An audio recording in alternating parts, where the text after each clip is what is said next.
அதாவது தேவ பிள்ளைங்க வாழ்க்கையில தேவன் அனுமதிக்கிற ஒரு தனிமை உண்டு. இந்த தனிமை தண்டனை அல்ல, உன்னுடைய தனித்துவத்திற்கான அடையாளம் இது. ஹல்லேலூயா. வேதத்துல நீங்க யோசேப்பை பார்த்தீங்கன்னா, யோசேப்புக்கு எத்தனை சகோதரர்கள் உண்டு? யோசேப்புக்கு எத்தனை சகோதரர்கள் உண்டு? 11. அதுல சின்ன ஒரு பையன் உண்டு. யாரு? பென்யமீன். சின்ன பையன் இப்பதான் பிறந்து வளர்ந்துட்டு இருக்கிறான். அவனை விட்டுருவோம். மீதி எத்தனை பேர்? ஆனா நீங்க பாத்தீங்கன்னா இந்த 10 பேரும் யாரை சேர்க்க மாட்டாங்க தெரியுமா? யோசேப்பை சேர்க்க மாட்டாங்க.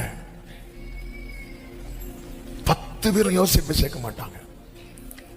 ஆண்டவர் இப்படி ஒரு சிச்சுவேஷன் அந்த வீட்டில் அலோவ் பண்றதுனுடைய ரிசல்ட்டை பார்க்கணும். நீங்க நெகட்டிவ் சைடு பார்க்க கூடாது.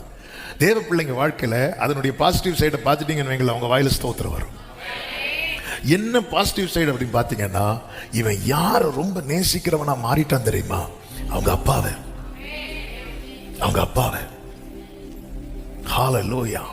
யார் அதிகம் நேசிக்கிறவனா மாறிட்டான்னா அவங்க அப்பாவை. அது மட்டும் இல்ல, இப்படி அவனை ஒதுக்குனதுனால அவனுக்கு என்ன பிளஸ் அப்படின்னா, இந்த சகோதரர்கள் செய்யக்கூடிய தீமையான காரியம் யாரை இன்ஃப்ளூயன்ஸ் பண்ணல தெரியுமா? யோசேப்பை பாதிக்கல.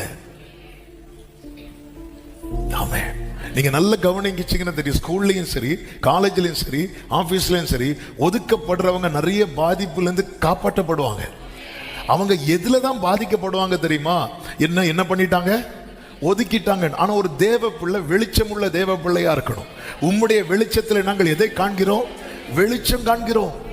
இன்னைக்கு இவன் அதிக டைம் யாரோட ஸ்பெண்ட் பண்ண முடியுது அப்படின்னா யாக்கோபோடு ஸ்பெண்ட் பண்ண முடியுது. அதிக டைம் யாரோடு பழக முடிகிறது என்றால் யாக்கோபோடு பழக முடிகிறது. இதற்கு ஒரு முக்கியமான காரணம் என்ன அப்படின்னா, மற்ற 10 பேரும் தங்கள் கூட்டத்தில் இவனை சேர்த்துக்க மாட்டாங்க. இந்த தனிமையை தேவன் அனுமதித்ததுனாலதான் யோசேப்பால தரிசனத்தை நோக்கி பயணிக்க முடிந்தது.